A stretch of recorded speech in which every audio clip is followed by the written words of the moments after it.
नमस्ते बच्चों। बच्चों, ज्यादातर लोग क्या करते हैं? शिकायतें करते रहते हैं अपनी परेशानियों के, दूसरों को दोष देते रहते हैं और स्वयं उसे दूर नहीं करते। वे आशा करते हैं कि कोई दूसरा ही उस परेशानी को दूर करे। बच्चों, क्या यह ठीक है? नहीं। आज मैं कहानी वाली नानी आपको इसी पर पंचतंत्र पर आधारित एक कहानी सुना रही हूँ। और बच्चों, कहानी सुनाने से पहले आपको एक बात बताना चाहती हूँ कि आप ऐसी और कई मजेदार कहानियां मेरे YouTube चैनल पर सुन सकते हो। आपने अभी तक मुझे सब्सक्राइब नहीं किया है तो सब्सक्राइब जरूर करना और हाँ, साथ में बेल बटन भी दबाना ताकि आप मेरी कोई भी कहानी मिस ना करो। कहानी अच्छी लगे तो लाइक बटन पर क्लिक करना और कमेंट्स भी भेजना। शेयर बटन पर क्लिक करके वह कहानी आप अपने दोस्तों के साथ भी शेयर कर सकते हो, समझे? हाँ, तो बच्चों, अब सुनो कहानी आलसी प्रजा को सबक। यह बहुत समय पहले की बात है। एक छोटा सा राज्य था बादलपुर और बादलपुर के राजा थे बादल सिंह। राजा बादल सिंह बहुत ही चतुर और भले इंसान थे। वे अपनी प्रजा का खूब ख्याल रखते थे। वैसे तो उनके राज्य में चारों तरफ खुशहाली थी, पर हाँ, अपने प्रजा के एक स्वभाव से वे हमेशा उदास और चिंतित रहते थे। बच्चों, उनकी प्रजा हमेशा शिकायतें करती रहती थी, पर स्वयं कुछ नहीं करती। राजा सोचते, वैसे तो राज्य के कर्मचारी अपना काम ठीक तरह से करते हैं, पर उन्हें अगर प्रजा का सहयोग भी मिले तो हमारा राज्य और बेहतर हो सकता है और खुशहाल हो सकता है। सबको सिर्फ अपनी ही परवाह है।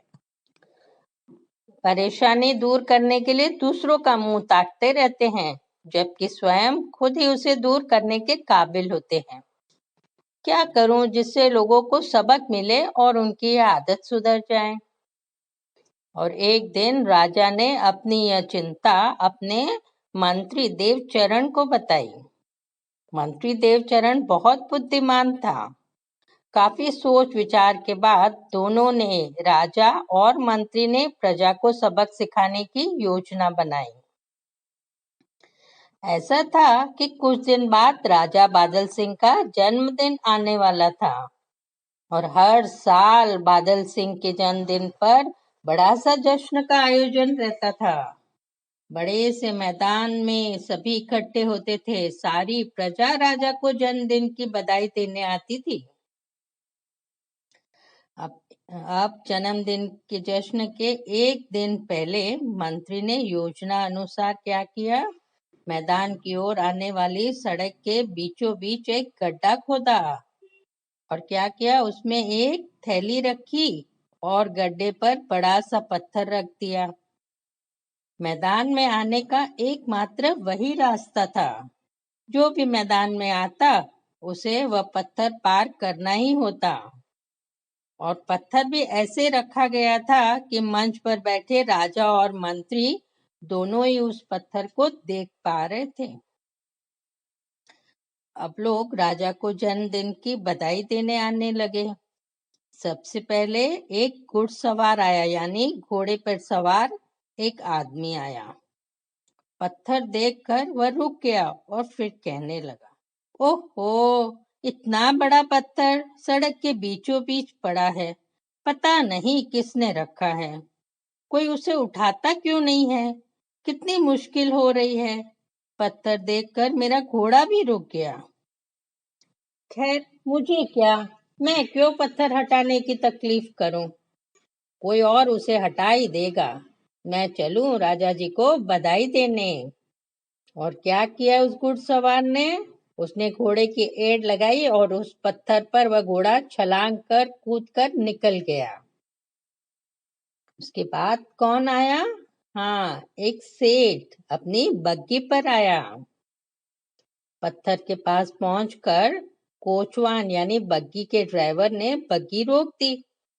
सेठ ने पूछा, अरे भाई क्या हुआ, रुक क्यों गए? कोचवान ने कहा, मालिक, बीच रास्ते में एक बड़ा सा पत्थर पड़ा है। सेठ नीचे उतरे, पत्थर देखा और कहा, पता नहीं किसने ये पत्थर रख दिया है। लोग सोचते ही नहीं कि सड़क पर आने जाने वालों को कितनी तकलीफ हो गई। सभी लापरवाह है। और फिर बुरा सा मुंह बनाया और कोचवान से कहा, पत्थर की चिंता छोड़ो, सुनो, बग्गी को सावधानी से पत्थर के किनारे से ले चल सकते हो तो चलो, हमें जश्न में पहुंचने में देर हो रही है। अब कोचवान नीचे उतरा और बग्गी को धीरे से साइड से निकाल लिया। सेठ जी फिर बग्गी पर चढ़ गए। अब एक किसान बैलगाड़ी पर आया। वह राजा जी को भेंट देने के लिए कुछ अनाज के बोरे लाया था। पत्थर के सामने पहुंचते ही बैलगाड़ी रोक दी। बैलगाड़ी से नीचे उतरा, पत्थर के पास गया, चारों तरफ घूम घूम कर पत्थर को देखा, बुरा सा मुंह बनाया, सिर हिलाया और कहने लगा, पता नहीं किस बेवकूफ ने ये बड़ा सा पत्थर सड़क पर छोड़ दिया है। इतना भी नहीं सोचा कि आने जाने वाले को कितनी परेशानी होगी। सबको अपनी अपनी पड़ी है।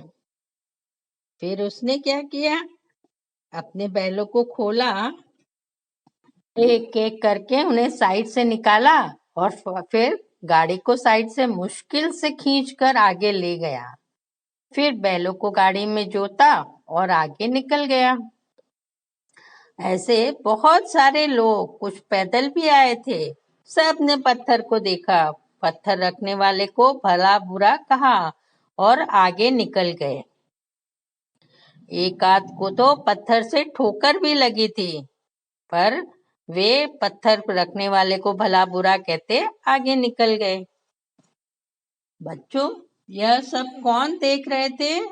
हाँ, मंच पर बैठे राजा बादल सिंह और उनके मंत्री देवचरण। राजा बादल सिंह यह सब देखकर उदास हो गए। मंत्री ने कहा, सभी पत्थरों से होने वाली परेशानी के बारे में बात कर रहे हैं, पर परेशानी दूर करने के बारे में कोई नहीं सोच रहा है।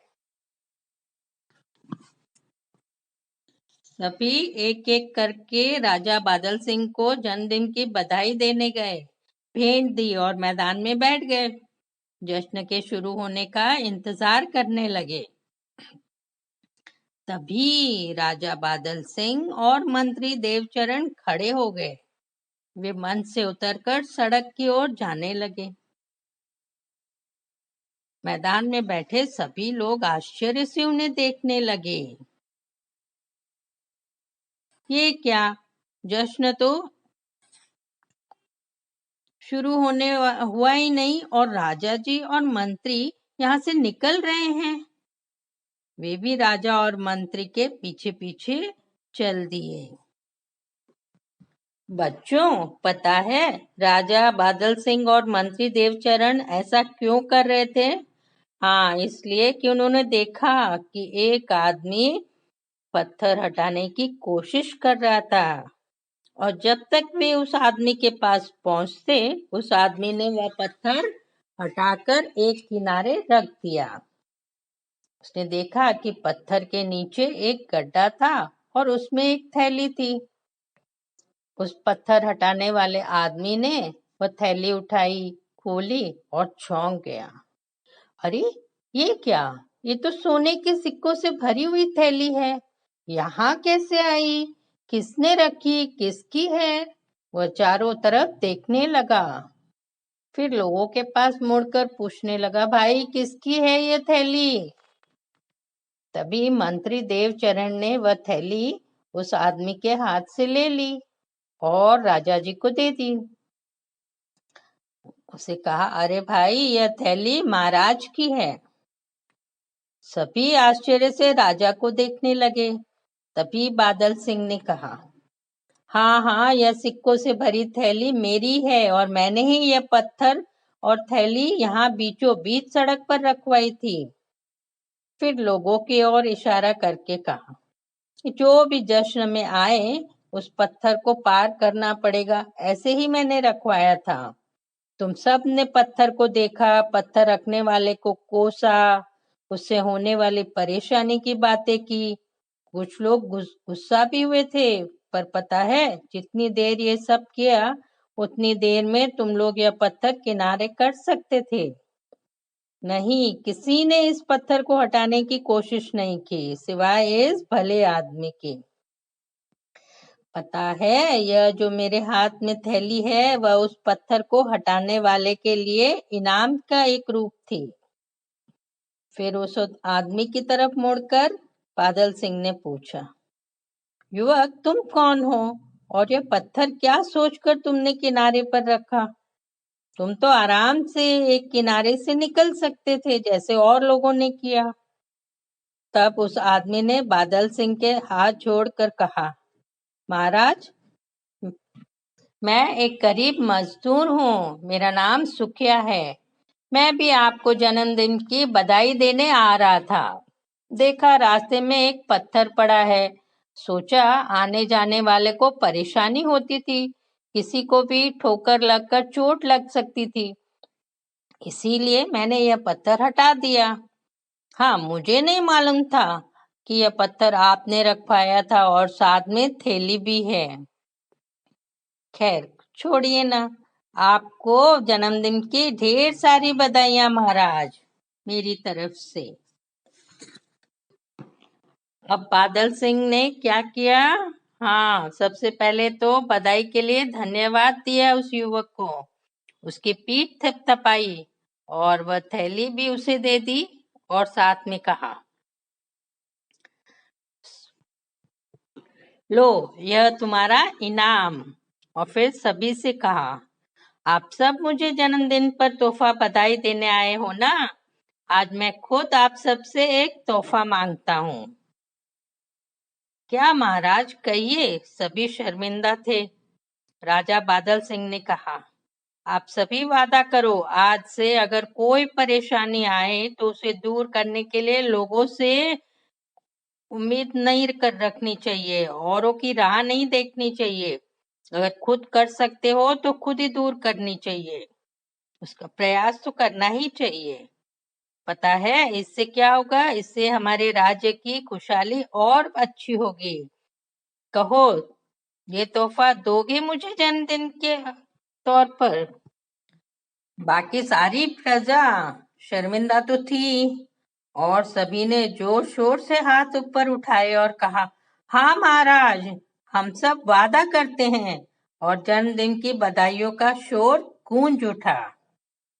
यह सुन महाराज बादल सिंह और मंत्री देवचरण के चेहरे पर खुशियों छा गई। प्रजा को सबक मिल चुका था, उनकी योजना सफल हो गई। तो बच्चों, समझे, परेशानियां तकलीफें तो आती रहती है, पर शिकायत न कर उन्हें दूर करने का प्रयास करना चाहिए। जैसे किसी सवाल का जवाब नहीं आता है तो पहले उसका हल खुद ही ढूंढने की कोशिश करनी चाहिए। हाँ, फिर भी हल न मिले तब दूसरों की मदद मांगनी चाहिए, इससे आपका आत्मविश्वास भी बढ़ेगा। तो बच्चों, कैसी लगी ये कहानी? प्रजा को सिखाया सबक। अच्छी लगे तो लाइक बटन दबाना और कमेंट्स भी भेजना। शेयर बटन पर क्लिक कर कहानी अपने दोस्तों के साथ शेयर भी कर सकते हो। और ऐसी कई मजेदार कहानियां आप मेरे YouTube चैनल www.youtube.com/कहानी वाली नानी पर सुन सकते हो। सब्सक्राइब कर बेल बटन जरूर दबाना ताकि आप मेरी कोई भी कहानी मिस ना करो। और अगले हफ्ते फिर मिलूंगी एक नई कहानी के साथ। तब तक गुड बाय, टेक केयर।